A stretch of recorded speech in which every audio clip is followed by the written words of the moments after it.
Hello दोस्तों, स्वागत है आपका संबल एकेडमी में। हम आपके लिए एमपीपीएससी प्रीलिम्स 2021 के लिए स्पेशल सफलता सीरीज़ लेकर आए हैं। इसका उद्देश्य है दोस्तों कि जिन बच्चों का प्रीलिम्स नहीं क्लियर हो पाता है, वो हिस्ट्री, ज्योग्राफी, पॉलिटी सब कुछ पढ़ने के बाद भी प्रीलिम्स में अच्छा स्कोर नहीं कर पाते हैं, उनके लिए यह सीरीज बहुत ही फ़ायदेमंद साबित हो सकती है। और यहाँ से जो प्रश्नों की तैयारी आपको करवाई जाएगी, उसमें 100% गारंटी है दोस्तों कि वहाँ से आपको प्रश्न देखने को मिलेंगे और लगभग 50 से 60 प्रश्न वहाँ इन्हीं टॉपिकों से आपको देखने को मिलेंगे। तो चलिए दोस्तों, देखते हैं कि वो कौन कौन से टॉपिक है जो लगातार पीएससी की परीक्षा में, एमपीपीएससी में लगातार जहाँ से प्रश्न पूछे जाते हैं एवं सबसे ज़्यादा प्रश्न पूछे जा सकते हैं और जिन्हें हम कम समय में तैयार कर सकते हैं। और इन टॉपिकों को लगभग लोगों के द्वारा इग्नोर कर दिया जाता है या उतने अच्छे से नहीं पढ़ा जाता है। तो यहाँ पर सारे इन टॉपिकों की तैयारी आपको करवाई जाएगी और साथ ही इनसे रिलेटेड प्रश्नों की सीरीज भी करवाई जाएगी ताकि कोई भी प्रश्न ना छूटे। चलिए शुरू करते हैं, देखते हैं कि कौन कौन से टॉपिक हैं। सबसे पहला जो टॉपिक है दोस्तों, मैंने यहाँ पे लिखा हुआ है, आपको दिख रहा होगा स्क्रीन पर। तो जो पहला जो टॉपिक है वो है हमारा जो मध्य प्रदेश में स्वतंत्रता आंदोलन है। मध्य प्रदेश में स्वतंत्रता आंदोलन वेरी इंपॉर्टेंट टॉपिक है। इसमें भी जहाँ से सबसे ज़्यादा प्रश्न बनते हैं वह है दोस्तों मध्य प्रदेश की 1857 की क्रांति। और यदि आप 1857 की क्रांति पूरा डिटेल में अच्छे से पढ़ना चाहते हैं सरल भाषा में, तो मैंने 4-5 वीडियो में पूरा डिटेल में क्रांति को समझाया है। एक शॉर्ट वीडियो भी इसी चैनल पर आपको मिल जाएगा प्लेलिस्ट में, तो वहाँ पर जाकर के आप देख लीजिएगा। पूरी 1857 की क्रांति आपको वहाँ पर मिल जाएगी। और जो आगे के आंदोलन है वो अभी आपको हम एक सीरीज में, इसी सीरीज में आगे स्वतंत्रता आंदोलन करवा देंगे। तो ये टॉपिक आपका कवर हो जाएगा। यहाँ से दोस्तों 2 से 4 प्रश्न जो है हर साल जो पीएससी की परीक्षा है वहाँ पर पूछे जाते हैं। फिर अगला जो टॉपिक है वो इम्पोर्टेंट टॉपिक है दोस्तों, वो है आपका मध्य प्रदेश की जनजातियाँ।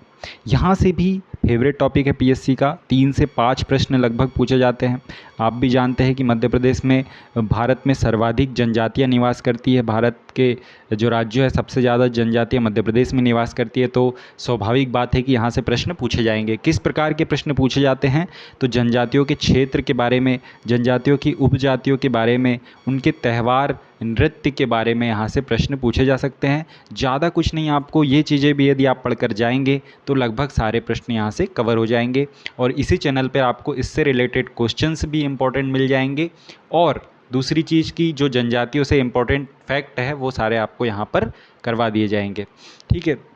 इसके अलावा दोस्तों जो मध्य प्रदेश हिंदी ग्रंथ अकादमी है वहाँ से डायरेक्ट प्रश्न पीएससी उठाता है, तो वो सारे प्रश्नों को भी यहीं पर इसी चैनल पर आपको कवर करवा दिया जाएगा ताकि आपको भटकना भी ना पड़े और एक ही जगह पर सारी चीज़ें आपको मिल जाए और आपकी जो 50 प्रश्नों की जो सटीक तैयारी है वो हो जाए। तीसरा जो टॉपिक है दोस्तों, तीसरा टॉपिक है आपका प्रमुख व्यक्तित्व। प्रमुख व्यक्तित्व में हम लोगों को क्या पढ़ना है? तो प्रमुख व्यक्तित्व में हमको पढ़ना है कि जो मध्य प्रदेश के प्रमुख व्यक्तित्व रहे, जैसे मध्य प्रदेश के मुख्यमंत्री है, मध्य प्रदेश के जो राज्यपाल है, मध्य प्रदेश के जो न्यायाधीश रह चुके हैं, मध्य प्रदेश के जो मुख्य सचिव रह चुके हैं, इनके बारे में कुछ तथ्यों को समझना है क्योंकि यहाँ से पीएससी हर बार 1-2 प्रश्न पूछता ही है। तो 2 प्रश्न आपके यहाँ से बनते हैं, तो ये प्रश्न आप यहाँ से कर लेंगे तो कवर हो जाएंगे। राज्यपाल के बारे में, जैसे कौन से राज्यपाल कहाँ के मुख्यमंत्री रह चुके हैं, कौन से जो मुख्यमंत्री है उनके कार्यकाल में क्या घटना हुई मध्य प्रदेश में, ठीक है, कौन विपक्ष के नेता थे, किस टाइम पे कौन क्या रहे, तो ये सारी चीज़ें आपको यहाँ से समझना है। इसके अलावा अगला जो टॉपिक है दोस्तों वो है लोक कला और संस्कृति। लोक कला और संस्कृति ये टॉपिक इसीलिए इम्पोर्टेंट है क्योंकि एक तो उन्होंने डायरेक्टली इसे इस बार सिलेबस में लिख दिया है। यहाँ से भी 1 से 3 जो 3 प्रश्न लगभग बनने की संभावना है। और साहित्यकार दोस्तों, साहित्यकार में जितने भी प्राचीन साहित्यकार है, मध्यकालीन साहित्यकार है, आधुनिक साहित्यकार है, इन सारी की रचनाओं को आपको इसी चैनल पर ट्रिक के माध्यम से याद करवा दिया जाएगा। ठीक है। और लोक कला संस्कृति जो निमाड़ की है, मालवा की है, बुंदेलखंड बघेलखंड की जो नृत्य है, गायन है, नाट्य है, उनको भी यहीं पर आपको 10-15 मिनट के कम समय में सारी चीज़ों को याद करवा दिया जाएगा। तो ये सटीक तैयारी के लिए आपके लिए बहुत अच्छा हो जाएगा। अगला जो इम्पोर्टेंट टॉपिक है वो है दोस्तों पर्यटन का। पर्यटन से भी हर बार 1 से 2 प्रश्न बनते हैं। तो मध्य प्रदेश के सारे पर्यटन स्थलों के बारे में आपको जानकारी। तो इसमें क्या आएगा कि इसमें जैसे उज्जैन है, उज्जैन के विषय में जानकारी, कौन कौन से मंदिर है प्रसिद्ध वहाँ पर, क्या क्या घटनाक्रम होता है, ठीक है, तो उससे रिलेटेड सारी जानकारी। इसके अलावा ओमकारेश्वर है आपका, सांची है, फिर भीमबेटका की गुफाएं हैं, फिर पचमढ़ी है, तो इनके बारे में आपको सारी जानकारी, और जो भी राष्ट्रीय उद्यान वगैरह है जो पर्यटन में भी एक तरीके से जिनको शामिल कर सकते हैं, उनके बारे में भी आपको जो है पढ़ना पड़ेगा। फिर है पंचायती राज दोस्तों। पंचायती राज से हर बार 3 से 5 प्रश्न बनते हैं और ये पीएससी का दोस्तों फेवरेट टॉपिक है। तो यहाँ से भी आपको प्रश्न बनाना है और यहाँ ये टॉपिक को बहुत अच्छे से करना है। इसमें जो इस बार प्रश्न बनने की मतलब है संभावना, वो है कि पेशा अधिनियम से डेफिनेटली इस बार प्रश्न बनेगा, क्योंकि पेशा अधिनियम इम्पॉर्टेंट है, जनजातीय क्षेत्र के लिए इम्पॉर्टेंट है, तो पेशा अधिनियम पढ़ना है। फिर इसके अलावा जो भी मध्य प्रदेश में चुनाव होते हैं तो किसके प्रत्यक्ष होते हैं, किसके अप्रत्यक्ष होते हैं, फिर पूरे जो आर्टिकल है पंचायती राज के, जितने भी अनुच्छेद है 15-20 अनुच्छेद, वो सारे आपको याद होना चाहिए। तो ये सारी चीज़ें यहाँ से आपको करवा दी जाएगी या आप कर सकते हैं इसको। अगला जो टॉपिक है वो है खनिज संसाधन। इस टॉपिक को भी जनरली बच्चे जो है वो स्किप कर देते हैं, तो ये जनजातीय वाला टॉपिक भी आपको खनिज संसाधन वाला टॉपिक आपको करना है अच्छे तरीके से। खनिज संसाधन में भी कौन से खनिज है जिन पे आपको जोर देना है, तो जैसे पेट्रोलियम वाला खनिज है, कोयले वाला जो खनिज है, इसके अलावा जितने जहाँ से प्राकृतिक गैस हम निकालते हैं, इन खनिजों पे आपको थोड़ा ज़्यादा जोर देना है, ठीक है। तो यहाँ से खनिज संसाधन वाला टॉपिक आपका हो जाएगा। फिर है महाद्वीपीय भूगोल। महाद्वीपीय भूगोल में आपके जितने भी पर्वत, पठार, मैदान, कौन से महाद्वीप की नदी और नदियाँ है, फिर कौन से महाद्वीप में क्या खास है, कौन से कहाँ ऊंची चोटी है, जितनी भी जानकारी है, ये सारी जानकारी आप महाद्वीपीय भूगोल में पढ़ेंगे। तो एक तरीके से कहना चाहिए कि वर्ल्ड ज्योग्राफी से जो 2 से 3 प्रश्न बनते हैं, तो वो सारे आपके यहाँ से कवर हो जाएंगे, ठीक है। फिर अगला जो है दोस्तों वो है हमारा पर्यावरण। पर्यावरण क्यों पढ़ना ज़रूरी है, क्योंकि अभी देखने में आ रहा है 2-3 सालों से 3 से 4 प्रश्न पर्यावरण से बन रहे हैं। कौन कौन से टॉपिक इसमें इंपॉर्टेंट है, तो एक तो आपका जैव विविधता, बायोडाइवर्सिटी, उससे संबंधित सारी चीज़ें आपको पता होना चाहिए। कौन सा कन्वेंशन कब हुआ, किस कन्वेंशन में क्या डिसीजन लिया गया। फिर जलवायु परिवर्तन, कॉप क्या होता है, फिर MOP एक होता है, वो क्या होता है, ठीक है। तो ये सारी चीज़ें पता होना चाहिए। पेरिस समझौता क्या है, क्योटो प्रोटोकॉल क्या है, कौन सा बाध्यकारी है, कौन सा बाध्यकारी नहीं है। फिर इसके अलावा प्रदूषण, कौन से जो पॉल्यूटेंट होते हैं उनसे कौन सा रोग होता है, ठीक है। वायु प्रदूषण का सूचक क्या है, जल प्रदूषण में नाइट्रेट से क्या होता है, फिर जो फ्लोराइड होता है उससे आपका क्या होता है। तो इस तरीके के सारी चीज़ें आपको पर्यावरण में देखना है। ये टॉपिक आपका यहाँ से हो जाएगा। पर्यावरण से 3 से 4 प्रश्न बनते हैं।